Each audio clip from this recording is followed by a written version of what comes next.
2 টকা মুঠি লাই শাক কোনোবা বিশ্বাস কৰিব নেকি ছাৰ সময়ত এই শাকটোৱে 30 টকা 40 টকা হয় এতিয়া আমাৰ গাঁৱৰ ফালে 2 টকাটো লোৱা মানুহ নাই পুৰা লোকেল কোনো মেডিচিন দিয়া নাই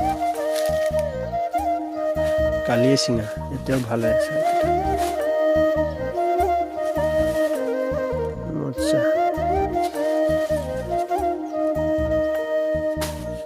সময় গ'লে বস্তুৰ দাম কমি যায় নহয়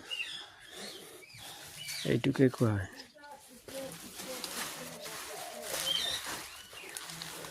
কিমান ডাঙৰ মুঠি only 2 rupees